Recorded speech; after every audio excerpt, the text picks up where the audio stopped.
morning. Welcome to another week of Fair Game Laguna Beach. Tom Johnson, along with our mayor, Alex Rounaghi. Alex, good to see you this morning. Tom, great to be with you. Busy times in Laguna Beach because summer's rolling around.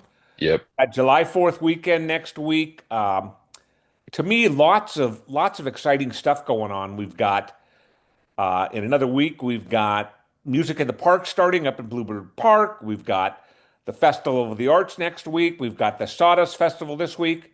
Talk to me about all the arts and things and how important they are to Laguna Beach. Well, arts really define what Laguna Beach is all about, and it's really important that we continue double down in terms of investing in the arts and ensuring that they remain a vital part of our city. So yeah, I'm looking forward to the Sawdust opening tomorrow, the official ribbon cutting or Friday.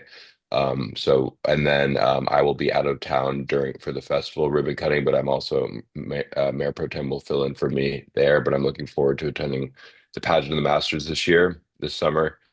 And yeah, and I think we need to continue making sure that we fully fund our arts organizations and while also looking at how we can, keep artists as part of our community so that because you can't be an arts colony without any artists living here.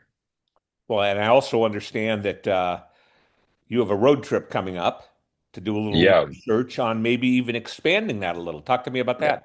absolutely. So we're looking at ways to later in early July on our council meeting, we have an agenda item related to the Irvine Bull Policy Committee and having a concert at the Irvine Bowl this fall. And so we're also going to be doing some more research about how we can expand use at the Irvine Bowl and what's happening. And the Santa Barbara Bowl is a great example of a it's a very similar to the Irvine Bowl and how like, it's in a neighborhood. So how do they deal with sound mitigation?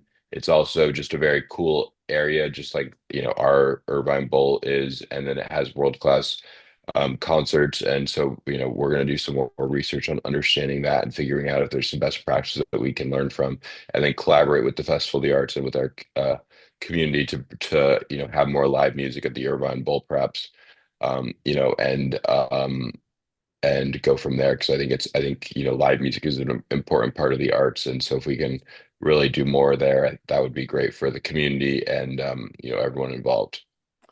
I love that idea, and I know you have to be sensitive because of the location of the Irvine Bowl.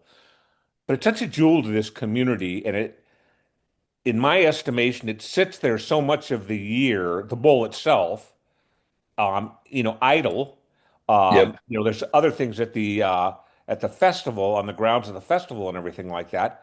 But I agree with you. It just seems like something could be done there. I know there was some talk several months ago with Ben Warner and a Yep. partner of his about doing stuff. Does that fit into this? That's that's their concert that will be taking place this fall, but we need to get the approvals, and that's why we have to do, I have a meeting about that later today, doing the requisite sound analysis pursuant to the California Environmental Quality Act, CEQA. So that's moving forward, and we're hoping that we can get that formally approved at this council meeting in July. Okay. I'll just make note of it. I've seen a couple of city staffers walking around town, and they have smiles on their face, and I can only assume that three of the next weeks are three-day weekends because we have their normal closing of City Hall on Fridays. Then we have the July 4th weekend next week. So short weeks, which mean you guys on council and, the leaders at City Hall and everything, you got to cram stuff, into those 4-day weeks. Talk to me. You had a facilities master plan study session this week. How did that go? Yep. I mean, there was a lot of information, and because the goal of this whole facilities master plan is to think in the long term and, on a 20-year or even beyond timeline of how do we make sure that our facilities meet the needs of our, city operations and our community. And so our top priority is our fire stations. And so the facility master plan, the key question that we really have to answer and that city staff is going to give us some more analysis on is what we do with Fire Station 1, which is the one that's right next to City Hall. Right now, it's seismically insecure. And it is also just not the right size that you need for a fire station. And so really there was an agreement from the council based on all the facts presented that there's really no way that we could keep that in the same location that it currently is. And so then the question is, where do we move it in a way that advances the standards of cover for our town, where we're able to achieve, because you want to have fire stations strategically placed. One option is to have it in the parking lot right next to City Hall, and to orient that around it. There's other options that we want to look at to make sure that we explore every opportunity. But at the end of the day, what we really need is to have four functioning fire stations in town in the event of an earthquake or a seismic, any type of seismic event. And so we need to figure out a path forward, with respect to where we put Fire Station One, and then concurrently we need to be thinking about how do we do renovations at Fire Stations Two and Three, and then with Fire Station Four in South Laguna, moving forward with the approvals of the City Council. Hopefully shovels will be in the ground this year. Then we will have four functioning fire stations, which is where we need to go. And that's, hopefully we can get there in the next five years, or maybe a little bit beyond that. And then also looking at, our other facilities like the Laguna Beach Community and Recreation Center, otherwise known as St. Catharines. To me, when I look at the broader needs of our community in terms of facilities, and just like the amount of money that we're going to need to spend. I see the Community and Recreation Center, otherwise known as St. Catharines, as sort of a potential opportunity where we could do a ground lease and partner, to generate revenue from that site, potentially with housing or other uses. One of the members of the public suggested that we incorporate Ruby. That Ruby's lot is for sale. He suggested the idea of some sort of a joint, development opportunity there that could generate a lot of revenue for the city that we could use to put into, perhaps Lang Park and turn that into a world-class recreation center. Because otherwise, what we're going to have is, St. Catherine sitting there, Lang Park sitting there, and we're not going to have the money to actually put the resources into those facilities that we need to make them work, while also looking at all of our public safety needs that I previously mentioned. So I think at the end of the day, like, it's great to come up with big plans, and I love the idea of big plans. But if you don't have the money to actually implement the plans, then you're sort of just playing games, and we can't really afford to play games in Laguna Beach when you look at our infrastructure needs. So there's going to be more to do on this. We want, the public to be engaged in this process of the facilities master plan. But I think what's important is that we are looking at the future. And Newport Beach, they have a facilities financing plan where they have I think it's a 20-year projection of all the facilities that they have to basically spend money on, and they start saving for that in advance, and so they're able to make those investments in the long term, because you can't really make those investments without thinking about them well in advance. So hopefully we can move in that direction in Laguna Beach to be able to ensure that we have the facilities needed to make city operations and our public safety operations work. Well, I think you bring up a couple great points. I mean, number one, anybody would have to hate the fact that a fire station is sitting in a potentially unsustainable building during a major disaster. I mean, that's got to be the safest place, because those are the people that are going to come out and help the rest of the community. So that should be something that everybody gets on board with.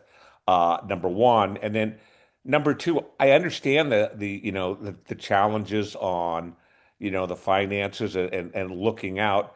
I mean, I think one of the jobs, and I think you agree with this, is city council not only has to look at what's going on with the city today and how do we make it operate, but you got to look at it long term. And it's a harder thing to do to commit money, 20 years down the road. But if you don't do that, you get behind the eight ball. You agree? I totally agree. Okay, so Absolutely. I think that's something that's important. Let's segue over to a couple of different things that has to do with money in the city. Budget 25, 26 budget, done. Challenges. What's up with that? Yeah, so we have a balanced budget, which is good. We're investing, continuing to make the investments in public safety. We added park rangers in this budget. And there's a lot of other good parts of it. The challenge I think is going to be sort of what I was referring to earlier as relates to our infrastructure. We're a 100-year-old city. We have a lot of infrastructure needs, and so I think over time we needed to actually invest more of our budget into our capital improvement program. And so it's my perspective that we could find some probably more cost savings going forward, and I know the city manager is committed to finding ways to do that. And I think that we're going to have some conversations about, some of our really big contracts, including the trolley. And maybe there's times when the trolley is not used, um, you know, at a high rate that we could perhaps roll back service then, to make sure that we're still meeting the needs of, the transit, but while still, reducing costs that we ultimately need to deal with our city operations, and then looking at long-term infrastructure in our community. I really do think that we need to come at it from a cost-cutting perspective and find ways to trim, unnecessary expenditures, look at how we can invest in technology to streamline processes. One of the biggest challenges that we face as a city is our community development department, because in most cities, the cost when I go and I pay for in my day job, if I pay for an application for, a development project, the fees that I'm paying are going to cover the cost that it takes for the city to actually process that application, including staff time, all the above. So most community development departments are funded by cost recovery by the fees that people pay. In Laguna Beach, our processes are so complicated and long that the fees would be really high if we actually made people pay 100% of the cost recovery. So what the council did in 2022, and this has been a historic pattern, was basically saying that the city general fund is going to subsidize, processing these applications. And what we did as part of, the master fee schedule, that's, I mean, is part of the budget, and it's not part of the budget, but it's relevant to the budget because it lowered the subsidy from the general fund, is we increased that subsidy, or we lowered that subsidy, adjusted for inflation over the past 3 years since that original study was done. But I think over time, once we streamline our processes, the goal would be that we're a 100% cost recovery department. That's going to create a lot of extra money that we can put into public safety, put in infrastructure, and not be putting into subsidizing applications for single family homes, which just doesn't make a lot of sense. So operating a budget, operating a city and everything, there's two ways to operate it successfully. One is, you know, uh, cost recovery and looking Yep. at different things, and the other is investment.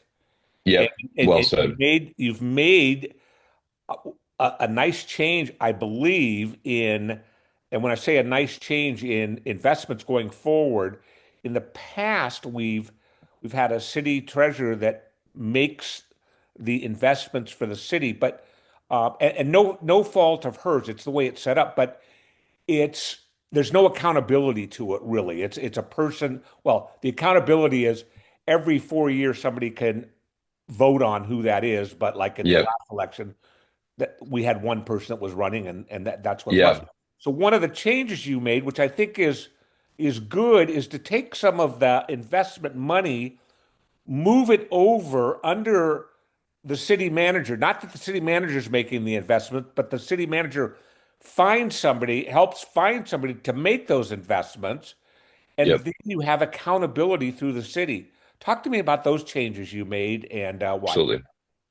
Yeah. So, um, stepping back a year, so the government code puts the responsibility of city investments into the hands of the city council. It's really our authority to figure out how we do investments of our funds that we don't need for purposes of spending money on, costs that come up.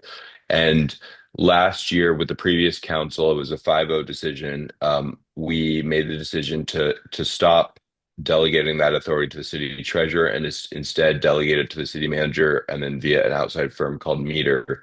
And really, the basis for doing that was the amount of technology, the amount of research that they do, where it's a whole team of people basically helping to manage your investments. And if I had to pick between one person, or a team of people, using all the best practices and research, I would pick, a team every day, especially when you have the amount of money that we are investing into the city. With that being said, it's important that we're not gambling, right? We have, obligations, and we have to follow our investment policy and do it in a really conservative and thoughtful way. But what's happened in the past is we've invested in long-term treasuries, and we did it, when the interest rates went up, you know, we we were sort of locked into these rates that where we could have been earning a lot more. And so ultimately it's nobody's fault. It's just a policy decision. It's better to have, outsource the investments and do it in a really smart and strategic way. Then there's a question that we sort of answered on Tuesday night, which is, what we also want is we need to make sure that we have the necessary liquidity to deal with our monthly costs and pay our bills. We don't want to be in a situation where we have to sell investments to be able to pay our bills. We want to be planning for what are our cash projections for this month, and then doing that. And so what the city manager presented was a really thoughtful analysis by Meter, who's the firm that does our investments, and where they looked at the projections of our cash flows over the past, I don't know, I think maybe 10 years or so. And what you could see is it's actually a pretty consistent pattern in, what months we need cash. And so you can really predict how much cash we're going to need for that month. And of course, there's going to be times where you maybe have a big purchase. Like, for example, when we purchased St. Catharines, that was a huge, cash need, right? And so ultimately it's the city manager who's best equipped to understand the liquidity needs of the city because they are, they are making the decisions about what's happening in terms of that. And so what the decision was last night was his based on his recommendation, the council agreed to take $25 million that's sort of just sitting there and argue that that's not needed to meet our cash flow needs and to put that instead invest it because it would be a higher return on that. And we don't need it based on all the analysis, all the evidence presented. And I think as you would probably agree, Tom, there's no one, and these were the comments that I made. There's probably nobody that I would trust more in the county or the country to manage the finances of a city than Dave Kiff because he just, I mean, you look at his track record in Newport Beach where it's one of the best run cities financially, but also in Laguna. I mean, already within the first year, we were able to go from an audit that there were some, I mean, not huge issues, but there were some deficiencies that were noted in several times in previous audits where we had a clean audit this last year. That was a lot of because of his leadership. So I think what we have is a great city manager who really knows what he's doing, who has unmatched integrity. And what we're doing is we're modernizing our systems and making sure that we're not just doing things the way they've always been done with an elected city treasurer who's unaccountable, but instead making sure the city treasurer's job is focused on what does the government code require out of that person, and then everything else that's not required by the government code should be done through the city manager. And that's really what the law requires, but it's also just best practice. So it's not like we're, unelecting the city treasurer. We're having the city treasurer focus on here's what the government code requires of you. Which the elected city treasurer is an important internal control, but we don't need the city treasurer involved in things that are outside the responsibility of the city treasurer.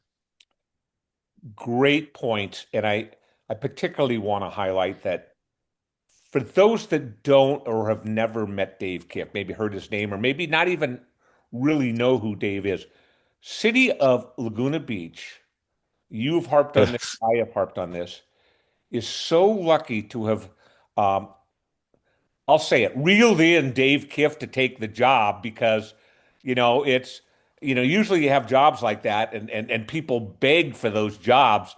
Dave was moving along fine in life without the Yeah. job. And you and I know because we talked about it in advance that he was the guy we wanted, particularly you. And we were able to reel him in and get him into the city. He's done marvelous work, and I agree with you. There's nobody better that we could trust. So kudos to Dave Kiff. Kudos to the city for for making that selection. Listen, next week, July 4th, two parts of that. A, is the city ready? Because with July 4th weekend, it means crowds coming to town. So that's A. And then B, last year we had a July 4th fireworks show. We kind of A, did a a little drone show. change. It was kind of a drone show. It was definitely a drone It show. was. I don't think people really embrace that. So talk to me about preparation for the crowds and talk to me about what's planned for July 4th evening. Well, so the good news is fireworks are back. We are there will not be a drone show. We were going to do a Tom Johnson themed drone show, Yeah. but that where we could have had, I don't know how we would have done that with you golfing or something. Stu Um, News. Stew news, but that is not, we're doing a, I don't even think that was a good joke on my part. But anyway, we will do it. So there will be the fireworks are back. The city staff is preparing for it.